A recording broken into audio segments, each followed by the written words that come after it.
Hey everybody, Scott Jansen here, back with another 100K coaching program student interview. Seems like we're doing a lot of these lately. We have the amazing Dawn with us today. Dawn has an absolutely incredible story that I cannot wait to dive into. Has been nice enough to come on to the interview today, and she's going to share her story with us today. Dawn is a hypnotherapist, and she's working with a lot of incredible clients. We want to talk about how Dawn got into the hypnotherapy world. I always think that's an interesting story. The type of clients that she's treating, how she's growing her business, and the amazing things she's doing. So first off, thank you, Dawn, for joining us. I know you're super busy, so thank you for making this time. Thank you for having me. I'm so excited to be here. Excellent. Amazing. Well, look, as usual, let's go all the way back to the start. Dawn, tell us a little bit about you, where you grew up, and how did you get into hypnotherapy? Yeah, so I'm from Canada. I grew up on the east coast of Canada. I moved to almost the west coast. I've been here for 15 years. And I've been in the dental industry for the past 3 decades, giving my age away a little bit, but that's okay. And I basically have been unhappy in the dental industry. I was a dental assistant, then I went back to school, invested more time, more money, became a dental hygienist, thought that was going to solve my issues.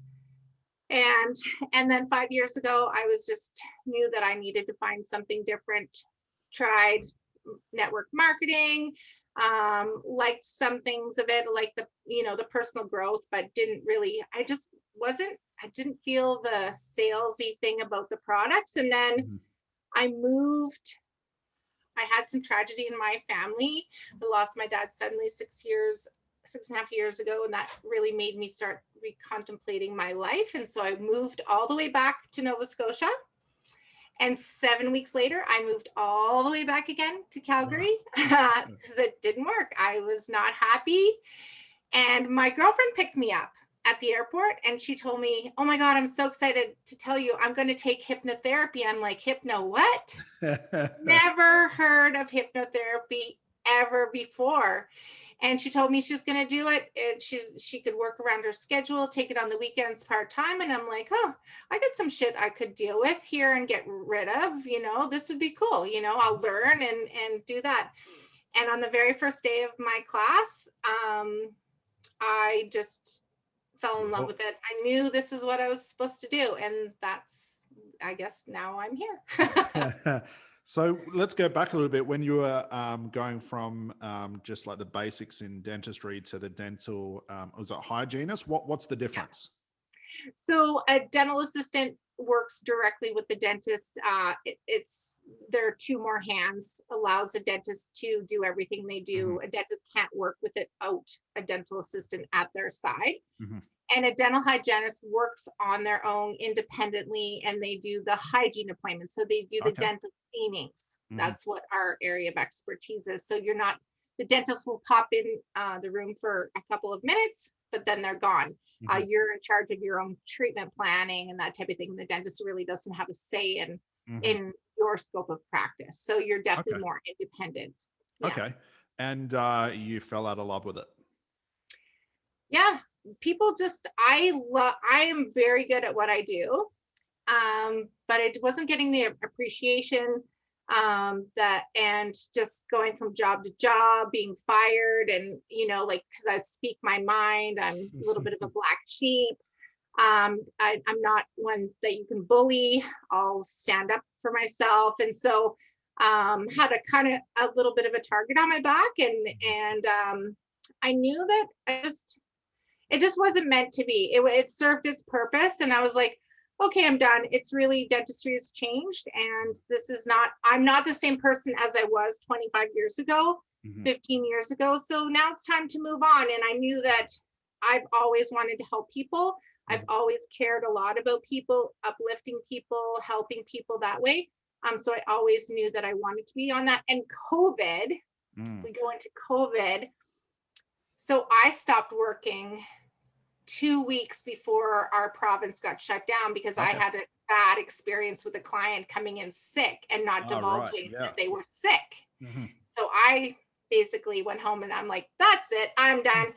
And so when I was following all the COVID stuff, when we were in lockdown here in Canada, I had anxiety like I never even experienced anxiety before. And this was really, it just was telling me signs that this is not my place to be, because dental hygiene was it's a high risk to get COVID, to transmit COVID. So I knew that when I went back, it was temporary, very temporary. So and then I just decided to up and quit my job. Yeah. So how did you get into I remember we talked about that on our strategy call as well, the network marketing thing. Yeah, I've been involved on and off in network marketing for like 20 years. It makes more sense. Passive income, right? Residual income. That always made sense. And I loved all the personal growth around network marketing for me, like definitely. And the community around that. But it's the other stuff I didn't like. And so I really started pulling back, even though I had a lot of success.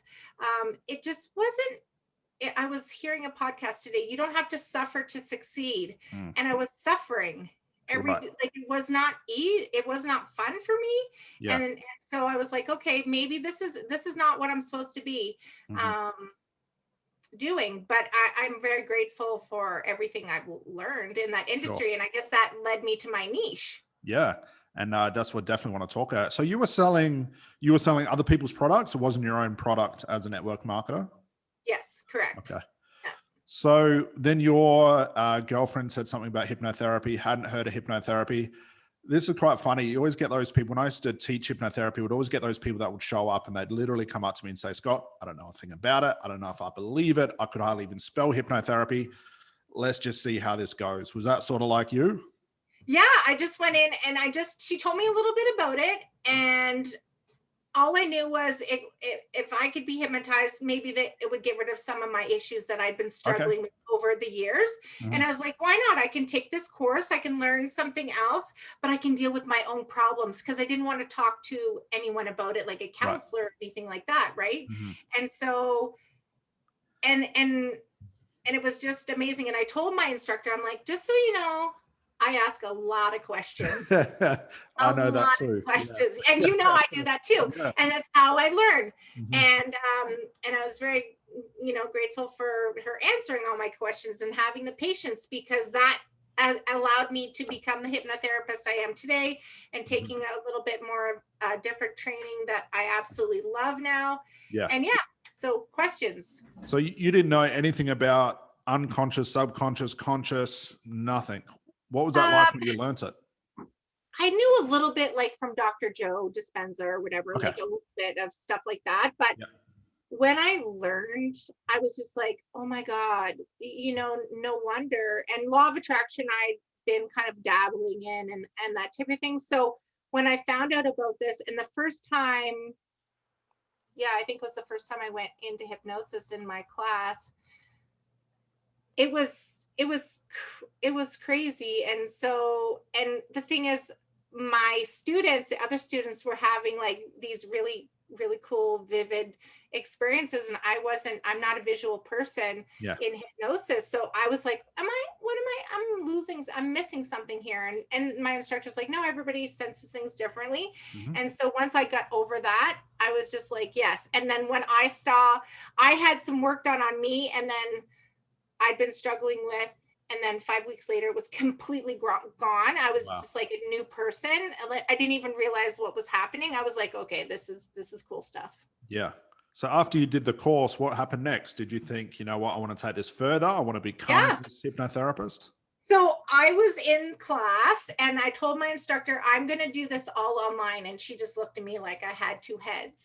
And she's like, oh, okay. And I'm like, nope, this is why I'm doing this. I'm going to do this online from home where I can travel, because I want to travel the world. And this is what I'm going to do. And she's like, okay, whatever. And this was before COVID. And then I started seeing some clients, like doing my practicum and that type of thing, friends, and doing them in person. But then I was like, no, I'm going to be doing these online. and I just jumped right in, and I was working around my dental job, and doing what I could. And I started making money before I even graduated, because we did 3 levels to get to the clinical hypnotherapist. So I started seeing clients as soon as I could and started charging them money.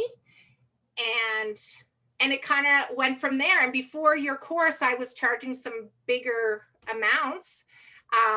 But I then realized that I'm like, my clients are all getting these great transformations. I'm like, okay, it's time to figure out what to do next. And I think that's when the COVID happened and I went back to work, and I was just continuing the same problems in the dental office, kept coming back.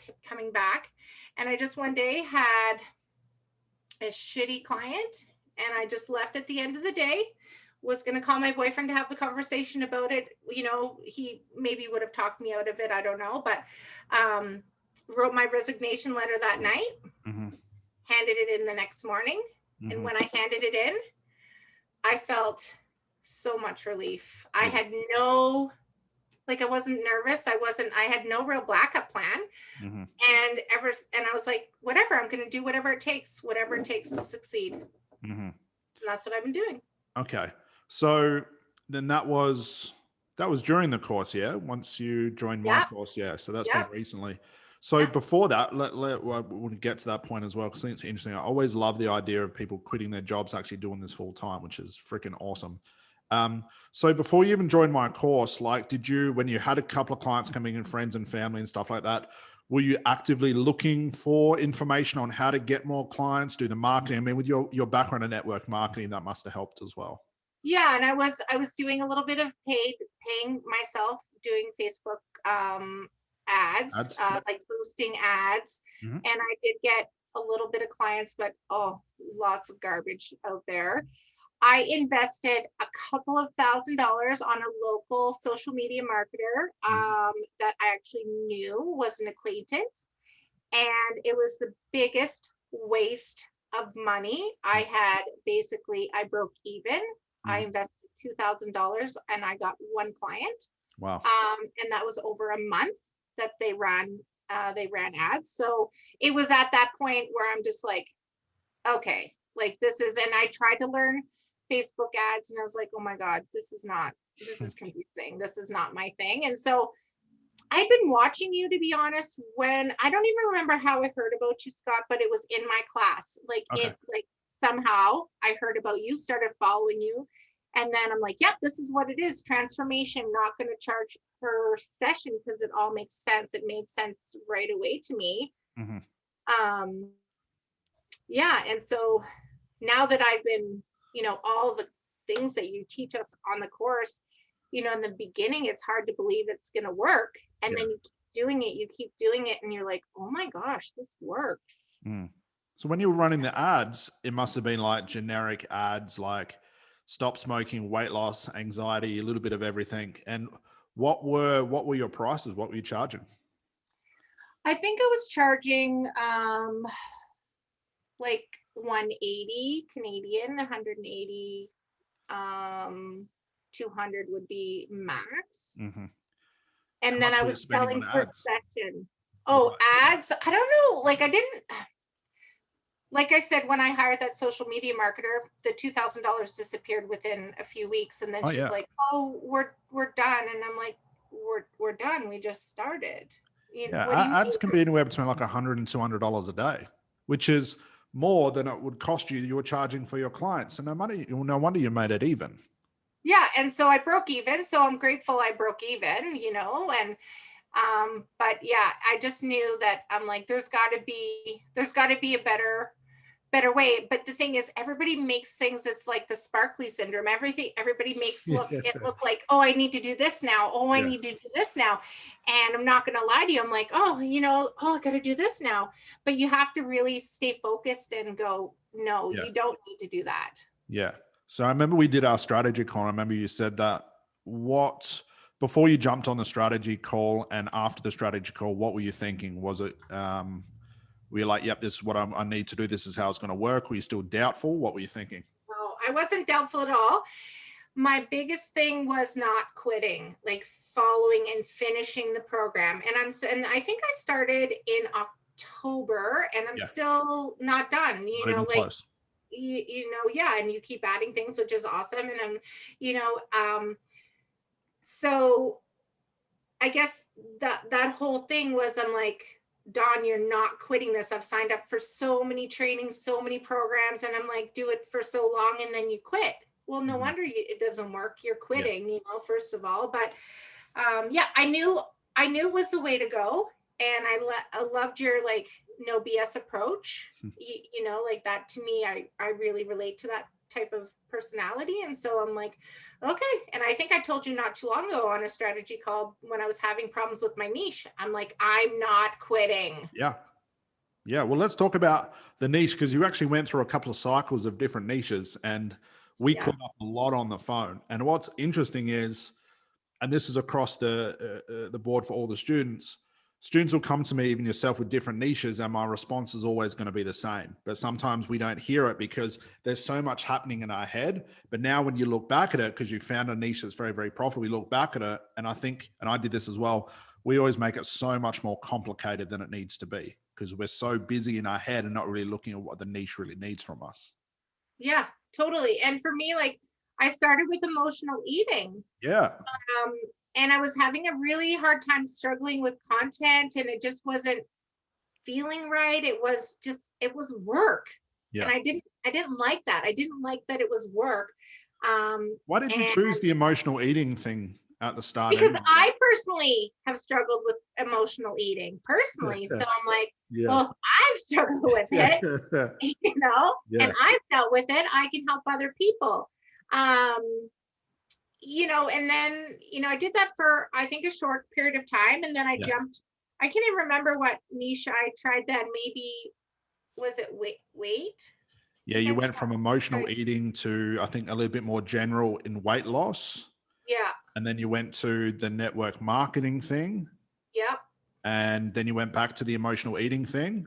Then you went to anxiety. And I think we shuffled around a few more times before we finally got there. Yeah. And so that was the thing, was that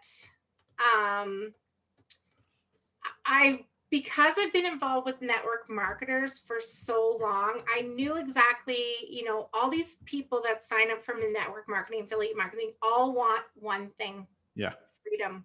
Yeah. All want one thing, and it's freedom. They hate their bloody job and they want to have more time with their family, right? Mm-hmm. And so, but the issue is, the only thing that's preventing them, really the biggest thing preventing them from success in that type of industry, is between their ears. Yeah. And so I'm like, I'd love to be able to help women, become more independent, be able to not be dependent on their husband, or, if they needed to leave a relationship, they can, whatever that is, and have that income coming in. And so that's where, because I'm very familiar with that industry, because I've been working on and off of that industry for so long, it just was like, yep. And then I'm like, okay, anxiety, fear, procrastination, those are kind of my niches within that online marketers. And now I'm kind of doing like entrepreneurs, but it really is most of my clients are highly educated for the most part. Online marketers, network marketers, and other healers are coming to me, even, wanting help with their own mindset, their own issues, so that they can help their clients. Like, I have a master, Reiki master, that's come to me for help. So it's really interesting how it all evolved. Yeah. So what was pushing you through shuffling around all those niches? Because a couple of times we had calls and I could tell there was a lot of pain there, but that's just part of the journey. There's no way around that. For you, what pushed you? Because most people would just drop out and they'd say, no, it's too fucking hard. This niche thing is bullshit. I can't find it. What kept pushing you to get to a point where you are now? I knew what you were talking about worked, because I'm seeing it all the time, that people, once they're picking their niche, they're just, they're making the money, and they're not the generalist. And that's the thing, there's a reason why specialists make more money than a non-specialist, So I just knew what you were I saw the, the testimonials and on the Facebook group, and, people that were engaged, that were following your system, were getting the results. And so I knew that it didn't matter how slow I went, if I got sidetracked. One thing I did notice, it was challenging for me working, almost 40 hours a week in the dental world, and then coming home Yeah. and trying to build my hypnotherapy business. This was challenging for sure, because I was exhausted mentally at the end of the day, and I couldn't even focus on what I needed to focus on. And then and I think that's where, when I left my job in December and I started just pushing, like, and my boyfriend's like, you're working again. Yes, I'm working. It was like 18-hour days or whatever it was, learning all these things. But I'm like, how does anybody do this working full time? So I'm very grateful to be in the position that I can do that. And I'm honestly like, and I know you're not a woo-woo guy, but I do trust that the universe has a plan for me, and I keep putting in that energy, and I'm attracting those clients. Like, I think I told you the other day, in a matter of 2 hours, I sold $4,000 worth of programs. Yep. And as you should have. And it just shows you, and I say this in week 1, everything you do today won't show up until tomorrow. So the reason you're making money now, Dawn, is because the hard work you put in when you still had that full-time job. But if you were like the average person would say, well, I can't do it because of my full-time job. But with you, and I would wake up to messages from you, we'd jump on calls. It was like, even I looked at it and think, she's working her ass off. I know you're doing your full-time job plus this, but now it's finally paying off. But what was it like? I remember the post in the group. I've still got that post, actually. What was it like to quit your job? I just can't even Was put it scary? No, not at all. Like, and honestly, like, some people are like, oh, are you sure? Like, do you have like 3 months savings? Pull like, you back into their world. Do you have a game plan? I'm like, nope, no game plan. I don't know if you know that book. It's called I think it's called Zone of Genius, or Leap of Faith, or something. I can't remember. And there's a fish jumping out of the fishbowl. That's literally what I did. I'm taking a leap of faith. Nobody can take my dental hygiene license away from me. I'm licensed for, till the end of the cycle. I could pick up work as needed. Do you know what I mean? So nobody could take that away from me. So I had that cushion. And my boyfriend kept saying, well, you can pick up some hours or whatever. I'm like, nope, I'm not putting that as an option, because that to me is admitting to defeat, that I need to do that. I'm not putting it out to the universe. If I do decide to pick up some work, it's on my terms. Yeah, you got to burn your boats. You got to burn them. Yeah. So that was honestly, not that I wish that I would have done it sooner. It was just the right time. It was just the right time. And I knew that this was the right time. And so, it's been like 3 months basically since I left my job. And I don't regret it one bit. That's awesome. What do you think you'd be doing? Would you reckon you'd still be in the dentistry world if you hadn't looked at hypnotherapy or anything like that? Oh yeah, definitely. I'd probably die in that career. I don't know. Like, it's honestly, I knew I needed to, if I wasn't doing hypnotherapy, I was going to do something else. And it was funny because during COVID, I did, do some Udemy courses on coaching, and because I was like, what else can I do? What else can I make money on? And that type of thing. But I just knew that I had to find a way to get out of dentistry. And I had probably half a dozen hypnotherapists say, Dawn, you should do your niche in dentistry. Yeah, I remember you said that too. Yeah. Like, no. I'm getting far away from that. Yeah. No. Oh, you have all the connections. No. I wanted to cut that. Yeah. So let's look at the niche now. What did you land on? Explain to us what the niche is. And it's an interesting one, and also their problems and what you do for these people. Yeah. So I work with mainly women entrepreneurs, online marketers, and I help them eliminate their procrastination, anxiety, and fear, and help them basically build their business and their life. And the people I'm attracting are all dealing with, procrastination. They're starting to realize that they're not moving forward in their business. They're making Mhm. excuses. Lots of fear of failure, fear of success, and fear of rejection, which is massive in Yeah, the network marketing industry because it has such a bad reputation. sure. And fear. And I work with clients, like successful clients that aren't even in online marketing, that are entrepreneurs. They own big businesses that fear was getting in their way to making bigger deals. And, they were stuck. It's like, hey, I'm stuck. And I'm like, yeah, I know you're stuck. You keep telling me you're stuck. Well, you want to do something about it? Yeah. And I had a client, basically, I think it was basically a 180, and it was a male, so I am attracting some non-females, but yeah, and it's honestly, it's been amazing. Yeah. Now, what's it like for you to, have like a schedule, get up and do the social media? What's that been like for you? The structure is very important for Yeah. me because I worked in dentistry for so long. It's very time orientated. Mhm. So I did hire a VA to help me, and she's working 2 hours a day. Mhm. I could use her more, but right now I'm just kind of like holding back a bit and doing some myself. But yeah, get up in the morning. I basically, do some self hypnosis. I do my testimonial post. I'm doing organic messaging. I need to get better at my organic messaging consistently. Mhm. But I have to tell you, all my clients that I've gotten have all come from that organic message.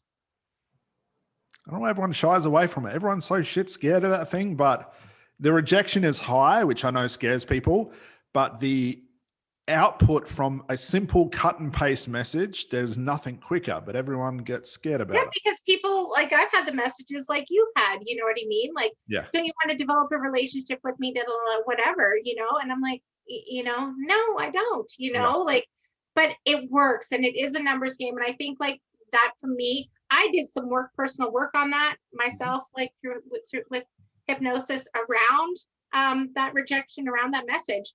And once I did that, I was like, huh, this doesn't even bother me anymore. Yeah.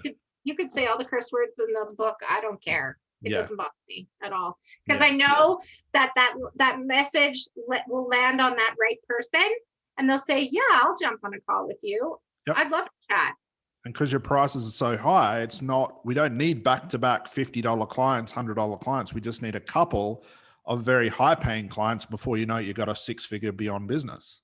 Yeah, and following your, the strategy call outline Mhm. is imperative. Yeah. Like, you can't waver from that and just like wing it. You got to be like following, and because that's what is going to help you get that sale. Yeah.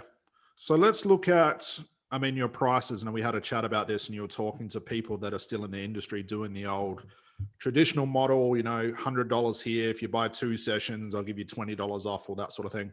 What are your prices now? Like, what are you charging? And how long does it normally take for you to work with a client for their breakthrough? So I just started charging for the transformation, $2,000. And I tell my clients it could be 1 session, or it could be 5 sessions, or it could be 10. We're going to work together until this issue is resolved. This issue that we're talking about now. Yes. And at the end of the call, I'm making sure, hey, you told me all these things. What is the one thing that you want to work on? Because people keep coming back for Yeah. more, right? Yeah. But like, I guess six weeks ago, so I was selling 3 sessions or 5 sessions, and Mhm. I was selling 5 sessions for $1,000. Mhm. And then I just kind of one day, I don't even a flip switch, and I was like, nope, it's $2,000. Mhm. It's $2,000. And that's, and to be honest, you know I had a lady the other day, and I just started doing, I told you this, the future value deck, and she was filling in her own numbers. I'd already had the numbers filled out, Yeah. and she was putting in even higher numbers. Yeah. And so, and she's like, oh wow, I had no idea, and so yeah. If you look at in comparison, we're told, you can look at this online, the average hypnotherapist, hypnotist, whatever, their average wage will be about $1,000 to $2,000 a month. That's what they're saying online is the tradition, but you're doing that in one sale. Yeah. I mean, the thing is like, you really help us understand about the long-term effects of the change work we're doing, you know, by changing this, removing this, deleting this. This is I tell my clients, it's spider webs out into all other areas of your life. And this is not only going to affect you, you know, 2 weeks from now or a month from now, this is going to affect you years down the road. Yeah. And so that's what they're paying for, that full transformation. This is not a dental cleaning, you know, and you just go, and I shouldn't even compare it to a dental cleaning because that could get me in trouble, but you know what I mean? Like, this isn't, you're not just buying a pair of shoes. Yeah. You know, and people, I still get people saying, oh, how much do you charge in the messages? Yeah. And I send them my message and explain what it's like. And, you know, and then, oh, well, you know, why are you being so vague? I'm like, obviously you're not my ideal client. Next, you know? Yeah. And it has to be a numbers game, because at that price, your time is so valuable, because those right clients are out there. But unfortunately, we have to shuffle through all the non-right, I don't know if that's the right word, but non-right clients to find those people. But like what you're doing now, and I can see this happening, whether you can or not, you've isolated who these right people are, and you're getting better at locating them and shuffling through all the shit in a better way. So what's going to happen over time in a very in the near future is everything you do will get the right client every time. You'll start closing every single sale. And your time is now, you're going to have more efficiency in time. So it's going to seem like you're doing less work, but you're making more money. That's where this is sort of going, because when you talk about your client now, when you first talk to me about it, it's very vague, but now you know who these people are, you know their problems, you know what they're willing to spend, you know the objections they're going to give you. And the more you can understand that, and obviously put that in your future value deck and things like that, it makes it easier, because the way you just even speak with confidence with these people, in any word you say, they look at it and go, well, Dawn's the only expert. I've got no choice. I have to go with her because there's nobody else that can do it the way she can. And that's that evolution you go through. Yeah. And that's you know, that's why it's so important to niche and be as specific as you can. And that's why, you know, like, I look at my Facebook page, I am getting probably on average 10 to 50 friend requests a day. I don't even send out friend requests anymore. Now I'm having to delete people. And they're all online marketers. They're all self-employed. They're all entrepreneurs. Word's they're getting all out there. business owners, you know, and they're trying to pitch me too. But, you know, I'm just like, why are you guys all like, you know, like, everybody's reaching out to me instead before I was reaching out to them, which is kind of a cool thing. So the right content, when you're producing the right content the way that you are and answering their questions, that gets shared by other network marketers, entrepreneurs. You may not see it, but word starts to spread, your name gets out there, and before long you have people coming saying, Dawn, I've been watching you for years. And you think, geez, I have no idea who you even are. That's when clients start chasing you. But again, what you did, you have to stick with it, and you have to keep doing it and doing it and doing it, and you can't give up, where most people would have given up after a month or so. Well, and that's what you told me. You're like, Dawn, you have to pick this niche and you have to stick to it. You have to do it. And I'm just like, and after going through so many niches, I'm like, because it's super frustrating. I'm not, you know, like, it is, and you feel like you're not getting anywhere. But once I said and I can't remember the specific words, but you have to commit. You have to be all in. Are you ready to be all into this niche? And that's when I knew. I'm like, yep. And then I just started making the content, and the more content I made, the more confident I became. I was able to, you know, hire a great, amazing VA who refuses to work with any other hypnotherapist. She's like, I'm not working for your competition. You know, because I've had people say, oh, is your VA? Can I hire her too? Yeah, exactly. No, you can't. She's like, no, I'm not working for any other person that's doing the same work as you, like, which is fantastic. So that's it. It's been amazing. But look, you know, because you fell into that niche jumping thing, and we could see it happening, and it's very common. But the only time we need to change the niche is if you've exhausted those CGAs over 30 to 60 days. But unfortunately, it's not just you. A lot of people do this. You pick a niche, You try it for 3 or 4 days, then you change it. You try it for 3 or 4 days and you change it. It's not enough data. We can't collect enough data in that 3 or 4 days to assess if it's going to be profitable. So here's what's funny. Even a niche that may not be profitable at the start, if you just produce enough content, and I mean exhausted, like spam your entire social media over 30 to 60 days, the law of big numbers would probably tell us you'll probably get 1 or 2 clients out of it. But we can assess how much work you've put in to get those clients and assess if it's going to be long-term. But unfortunately, everyone just does that niche jumping. They do 1 or 2 Facebook lives a week. They don't make $10,000, so they change the niche. It doesn't work like that. Because people want instant gratification. Yeah, business isn't like that. Yeah. So what was it like for you to get that first $2,000 client? That was awesome because it just was natural, it wasn't a difficult strategy call or anything like that. It was just boom. And then I'm like, oh, I have another strategy call in another hour. And I told my boyfriend, I'm like, I'm closing this one too. Yeah. And so, in less than, 2 hours basically of work, and it was just like a huge confidence boost to go, yeah, I am creating change. I am helping these people. These people believe in me just like I believe in myself. And I know that I'm going to be there for them. And I think that for me, like what I'm letting them know, which is what you offer in your program, which I love, is all those calls. Like if you need to chat with me, here's my calendar, like hop on a call. Most people don't use this, but please, I want to help you. So, and that's putting that higher customer care, really people knowing that they can reach out to you. And if you can't hop on the phone right away, that they can book something and you can have a chat. People want that support. And that's one of the biggest things about your program. I'm just like, even though I probably annoyed you sometimes, I'm just like, oh, I'm going to book another call with Scott because I have this ability to, but it really helped me. It helped me get over the blocks that I was having where I was stuck just by talking. And you didn't tell me to do anything. We were just talking and then things were coming up.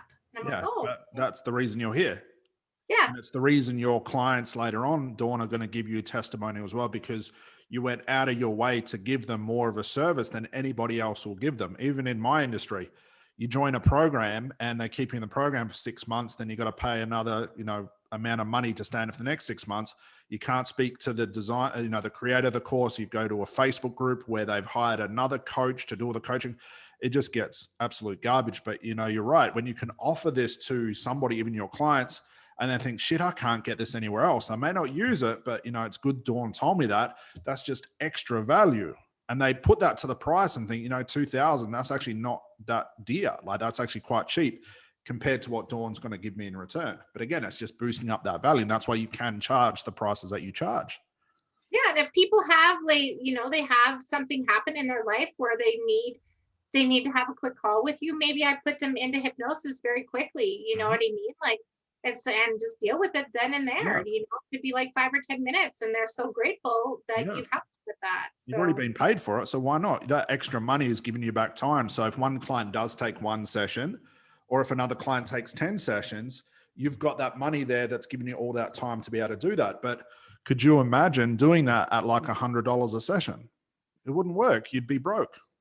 Well, and that's what the traditional job is. That's the traditional employees. And that's why I said to my instructor, I'm doing this online so I can be portable, mobiles. I didn't have to worry about not having to work online before when COVID hit, because I'd already been doing it for months and months and months. And not trading time for money. And, like I don't even think I've gotten through half your program yet.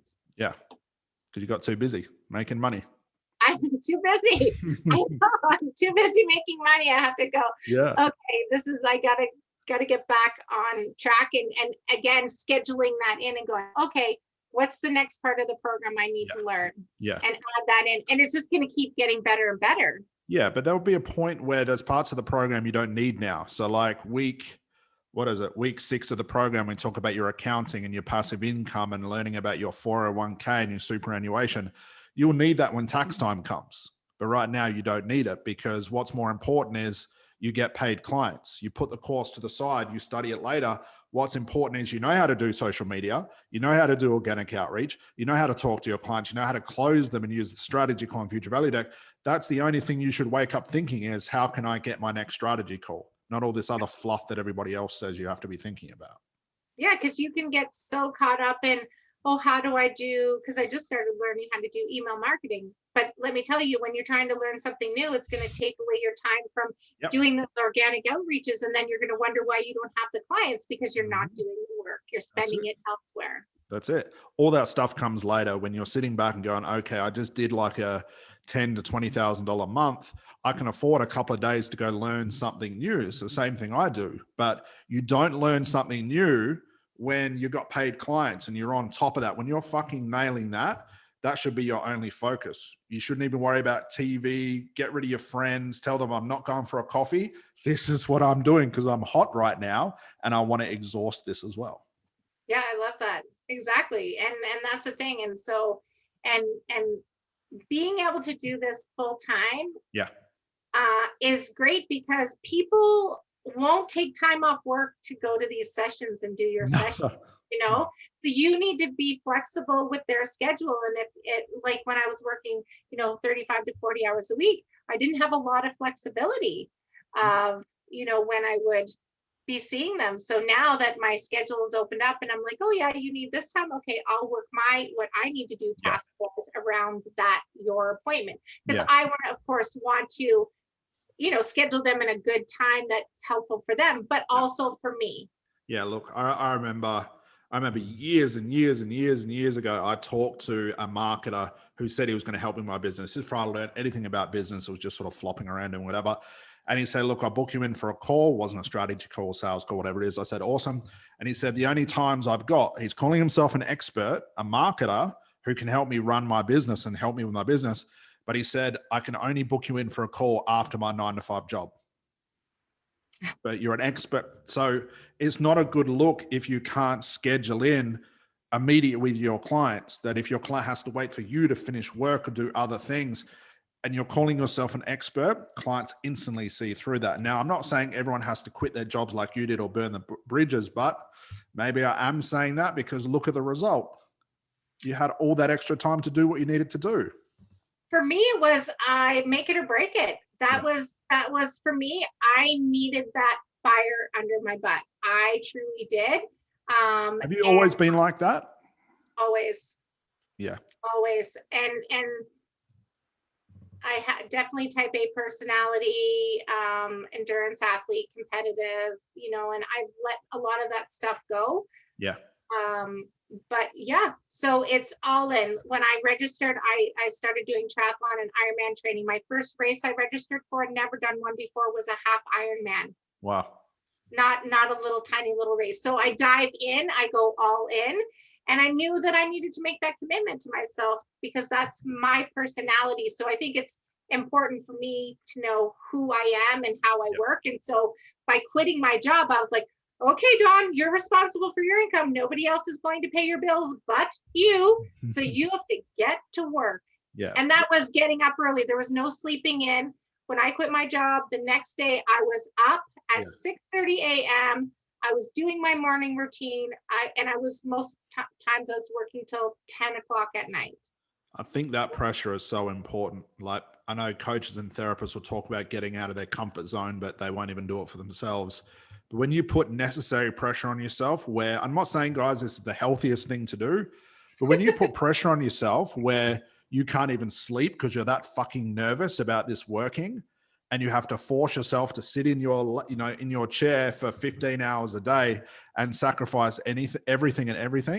I think that pressure is necessary. I did the same for me as well. I got a mortgage I couldn't pay. I moved to a house I couldn't pay for.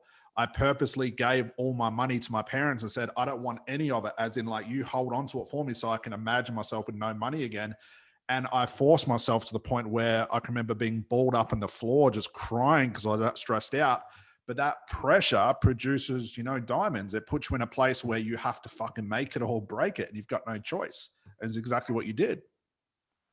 Yeah. And that's the thing. And I honestly, I'm not here to say, go quit your job either. No, of course not. But, but for me, it was kind of one of those things. And to have people in my corner supporting me with that, the people's closest to me, and say, yeah, Dawn, I'm 100% behind you, and so, that's important too. And now I'm just like, I can pick up a few shifts here and there as needed. With COVID, there's a huge shortage, so I can pick up some hygiene shifts and get way more money for my shift, but help out. So I'm giving back as well. But I'm doing it temporarily, like, it's like, oh, you need somebody because somebody's in quarantine. Sure, I can help you out. No problem. If I don't have a client booked today, I'll come in for you. Yeah. So let's do the easiest and the hardest question. Like, what's been the easiest thing about growing the business, do you think? The easiest thing. Oh my God. Is there such a thing? Is there such a thing? I think that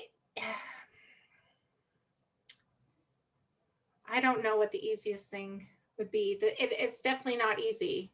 I don't even know what part of. What's the hardest thing, do you think?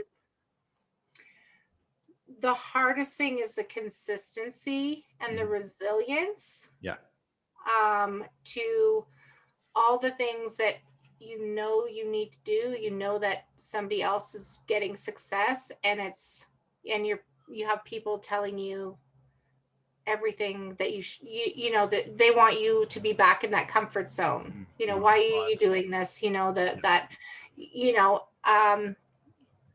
And you have to, and I think that's why it's so important when you're doing this, is you have to do your own work. Like, if you're not working on your own shadows, if you're not working on yourself, if you're not working on your mindset, let me tell you, there's no successful person out there at all. Don't you tell me that Gary Vee has not done any personal growth, because I can tell you, anybody who's super successful has spent thousands and thousands and thousands of dollars in time working on themselves. And it's hard as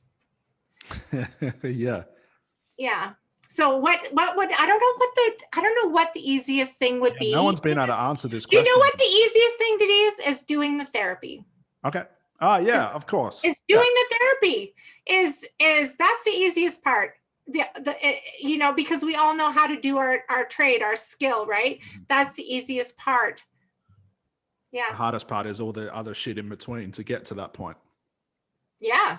To get clients, to market, to learn these new skills, to push outside your comfort zone, to be consistent, to be resilient, to persevere, to keep laser focused on what you want and don't get sidetracked. Yeah. So for you as well, and one big gap I saw in the market was like the lack of support a lot of therapists and coaches get. And a lot of people maybe watching this don't know that we have a private community for you guys.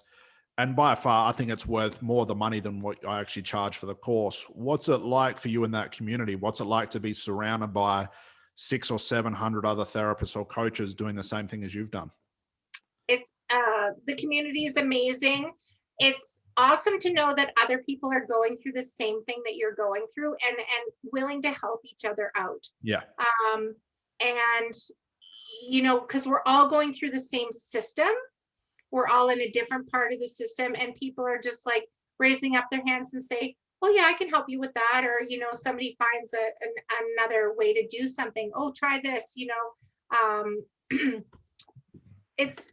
you can put a message on there and within minutes, somebody's responded to you, helping you, giving you positive feedback. You're always chiming in, and to have that, testing out things, hey guys, I'm kind of stuck on the wording of this. Can you help me with this or whatever it is? And you're right. That is second to none. And because there's a lot of group support, like when you buy a program and you get a Facebook group, I've been in a lot of them. And then the group is just there. Yeah. It's not moving. It's not shaking. There's no momentum in it. There's no good energy in there. It's just kind of like stagnant. And every once in a while, the person who's the admin of the group will pipe in, and that type of thing. It's not just an open forum. Like, I think, you talk in the group, you share in the group a lot, but probably more than anything is your students are always posting in there. Yeah. Awesome. Yeah. So What's the goal for the business? Where are we moving to? I mean, what are we, 2021? Where do you see the business by the end of this year? So by the end of this year, my goal would be to have a 100K business, like making $100,000 in 12 months. But my goal in the next 3 months is to be doing consistently 10K months every month, consistently. And What's that, like one client a week? Yeah, just right. That's it. Just growing it from there, and really fine tuning the niche even more. Yeah. Fine tuning that niche even more. That'll happen as an aggregate to earning more money too.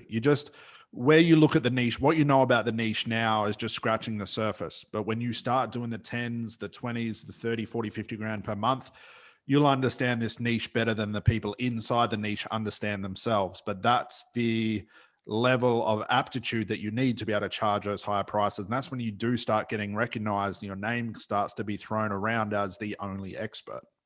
Yeah. And I mean, when you say like 20 grand, 30 grand, 40 grand a month, sign me up. I am all over that. You know, the more money you make, the more money you can give and help others, as well as, you take in.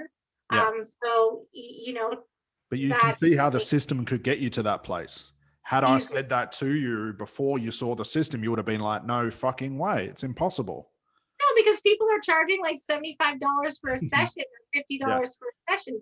There's no way that anybody in their right mind would that's charging that could think that they could make 10 grand or more per month if they're doing that, because they'd be working every day of the week, every hour to do that. And they would be burned out and then they quit before they even got started. Yeah.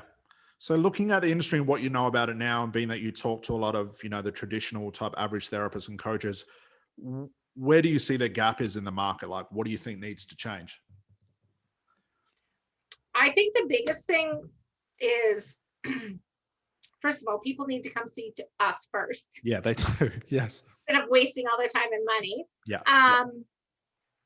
It's the focus on systems and really working on that transformation.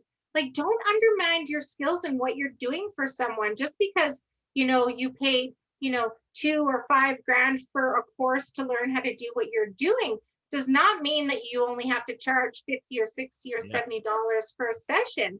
Like, you have to look at what we're doing here, for people. And I think that's the inner work that people have to realize, that you are worth that. You are worth, I was talking to another colleague. She goes, well, I'm okay with charging this. And I'm like, but you're worth way more than that. So why are you only charging that? Well, I'm only comfortable charging this. Well, get out of your comfort zone, like, what's the worst thing that can happen? Somebody's going to say no. Yeah. I don't know what it is. There's it's like a taboo thing that therapists, especially hypnotherapists, coaches a little bit, but more hypnotherapists, to be known that they're successful is like taboo. They don't want to let people know that maybe they've made a little bit of money, they're a little bit successful. It's like, my hypnotherapy is a gift. I get it. It's not about money. I get that. I understand, but you live in a reality where bills have to be paid and so on. But it seems so taboo for hypnotherapists to celebrate success and want to be successful. It's better to struggle and have a 9-to-5 job and be in a community of other therapists that are struggling as well. It's always really bizarre. And that makes no sense to me. I don't need somebody to know who I am all the way across the world. Where you are, that's okay, but I know that I make a difference in people's lives, and I know that what I do is amazing.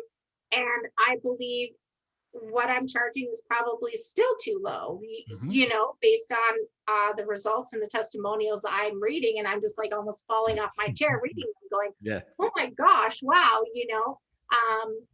and it's this, a lot of that is the self-belief. Like, you don't have to be like everyone else. And when somebody else says to you, oh, you should be only charging what, this person charges, or you should be gifting this away, because we're healers, right? We're truly want to help people, in this industry. But I I think mean, that advice comes from other broke therapists and coaches. It's such a shame to say, because we have a gift unlike any other gift, if you want to call it that, whatever it is, that can literally change people's lives inside out. But it's taboo to be charging and making money. But it is what it is, I guess. And I think that'll ever change the industry. However, last words of advice. Anybody watching this, for any struggling therapists and coaches, what would you say to them? What would Dawn say to them? What would you say to them? keep moving forward. Yeah.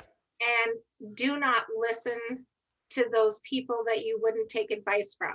Like if Beautiful. they're not where you want to be, don't take advice from them. And I would also encourage them, if they're already into your program and they're stuck, is to use the calls with you. You know, like I don't want to inundate your calendar, but I would honestly, rather it was. Yeah. it really helped me just talk through some things. So, and don't give up. Just ask, and no question is ever stupid. So just keep asking. Excellent. So for anybody watching this that is your ideal client, definitely get in contact with Dawn. But Dawn, I'll also get your links for your social media. But where are the best places to find you in case people want to contact you? The best place is my Facebook personal page, which is Dawn Arsenault, Arseneault. And I'm also on YouTube. And you can find me on LinkedIn and my website, yourlifereinvented.ca. Awesome. But I'll grab those links off you, Dawn. And guys, if you're watching this and you want to have a chat with Dawn, jump into the description, go check those out. Dawn is a wealth of knowledge, and I definitely 100% put trust in she can help pretty much everyone she works with. Very defined niche, guys. So if you do want to contact Dawn, at least go check out her social media. It's freaking awesome what she's doing on social media and the results she's getting. Go check that out. But Dawn, thank you so much. Make sure you keep warm. It looks cold out the back from what I can see. I'll see you over in the group. Thank you so much for sharing your story. And maybe we'll get you on another call when you hit that 6-figure mark. We'll get you on another call and we'll celebrate together. Yeah, sounds good. Awesome. Thanks. All right. Thank you so much, Dawn. I'll see you in the group. Bye. Thanks, Dawn.